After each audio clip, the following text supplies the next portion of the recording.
আসসালামু আলাইকুম প্রিয় বন্ধুরা, কথা বলছি রাশমিকা মান্দানাকে পছন্দ করা একজন আলেম আমির হামজা নাম তার নাম নিয়ে উচ্চারণ করেই বলছি। আমরা তার ওয়াজ শুনতাম মাঝে মধ্যেই, বিভিন্ন ওয়াজ তার ভালো লেগেছে। কিন্তু দেখুন, কোরআনের মাহফিলের কথা বলে মানুষকে ডেকে নিয়ে এসে মিথ্যাচার করার মতো এরকম আহ, জালিয়াতি, এগুলি আমাদের বন্ধ করা দরকার, বর্জন করা দরকার, মানুষকে সচেতন করে গড়ে তোলার দরকার। সামনে ওয়াজ মাহফিলের ছল সুতা দিয়ে মানুষকে ডেকে নিয়ে এসে এরকম মিথ্যা প্রচার করে করে জনগণকে নিজেদের জান্নাতের ভয় দেখাবে, কোরআনের কথা বলবে, নিজেদের দলে ভোট দিলে কোরআনকে ভোট দেওয়া হবে, জান্নাতে যেতে হবে, ইসলামের একমাত্র হলে যেন তারা এরকম সব মিথ্যাচার করে করে মানুষকে ডেকে নিয়ে এসে তারপরে জান্নাতের মানে লোভ দেখিয়ে জাহান্নামের ভয় দেখিয়ে তারা রাজনীতি করবে। এই রকম রাজনৈতিক নেতাদেরকে বর্জন করবার এখন সময় এসছে আমাদেরকে।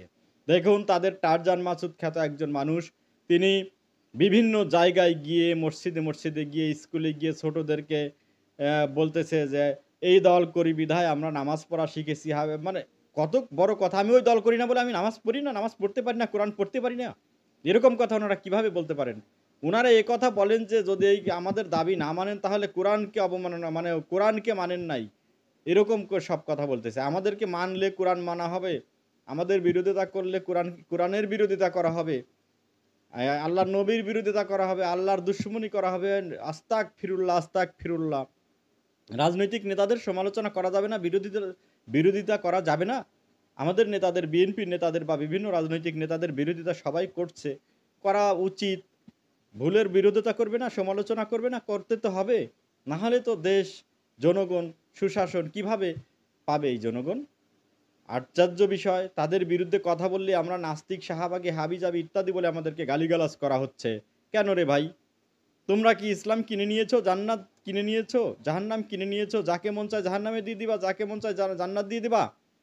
তোমাদের মিথ্যাবাদী এই যে রাশমিকা মান্দানার কথা বলে একবার বিতর্কিত হয়েছিল আমির হামজা সাহেব। আমরা শোনেন, মহসিন হলের কথা বলছি। মহসিন হলে নাকি 14-15 বছর আজান হয়নি ছাত্রলীগের কারণে, ছাত্র শিবির জেতার কারণে সেখানে আজান শুরু হয়েছে। এত বড় মিথ্যাচার একজন আলেম কিভাবে বলতে পারেন?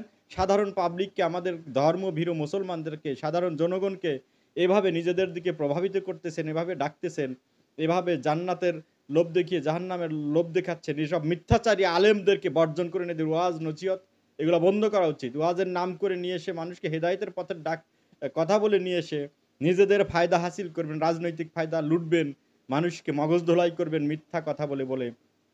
এর আগে তারেক মনোয়ারের নানান রকমের বিতর্কিত বক্তব্য আমরা দেখেছি। আজহারি সাহেবও বলেছেন। আপনারা কেন রে ভাই? আমরা তো দেলোয়ার হোসেন ছাইদির বক্তব্য শুনতাম, উনি তো কখনোই কোনো বিতর্কিত বক্তব্য দেন নাই। ওনার মতো আপনারা মানুষকে আকৃষ্ট করেন করেন না কেন? করতে পারেন না কেন? তার মানে আপনারা ধান্দাবাজ, সেই আদর্শে নেই আপনার আদর্শের উপরে। আসলে দেখুন, বড় বড় আলেম ওলামারা, মুহিবুল্লাহ বাবুনগরী সহ যারা বলেছেন আপনাদের কি নিয়ে, আসলে তাদের কথাগুলোই হক্কানি, তারা তো হকের পক্ষের লোক, হক্কানি আলেম ওলামা আপনাদের বিরোধিতা করে আসেন।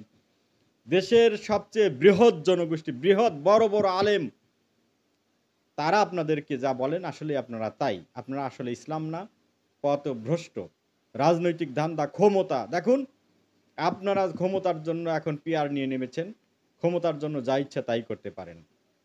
মিথ্যা কথা বলে বলে মানুষকে ডাকবেন না। আলেম ওলামাকে আমরা শ্রদ্ধা করি, সম্মান করি। কেন?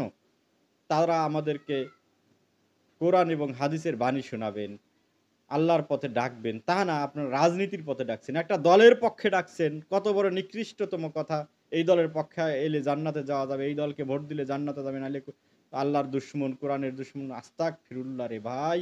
আপনারা পারেনও বটে, এইগুলির চর্চা করেন। আপনাদের দলের নেতাদের বই পুস্তক পড়ে পড়ে শিক্ষিত হন, আলেম হন।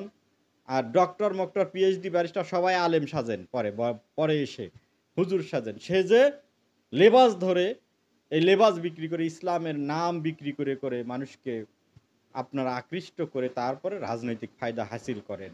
এটা বন্ধ করেন, এই মিথ্যাচারগুলো বদ দেন। আর আমাদের যারা বন্ধু বান্ধব আছেন, জাতীয়তাবাদী যারা আছেন, সচেতন হন। সমাজের প্রতিটি তৃণমূল পর্যায়ে গিয়ে মানুষকে বোঝান যে এই মিথ্যাচারগুলি, এগুলো কিন্তু সত্য না। মিথ্যা বলে, বলে আপনাদেরকে আকৃষ্ট করে তারা রাজনৈতিক ফায়দা হাসিল করতে চায়। ভিনদেশীদের এজেন্ডা বাস্তবায়ন করতে চায়।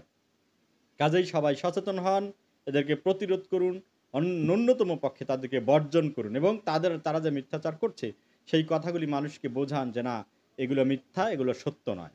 সবাই ভালো থাকবেন। আল্লাহ হাফেজ। বাংলাদেশ জিন্দাবাদ। ধন্যবাদ সকলকে।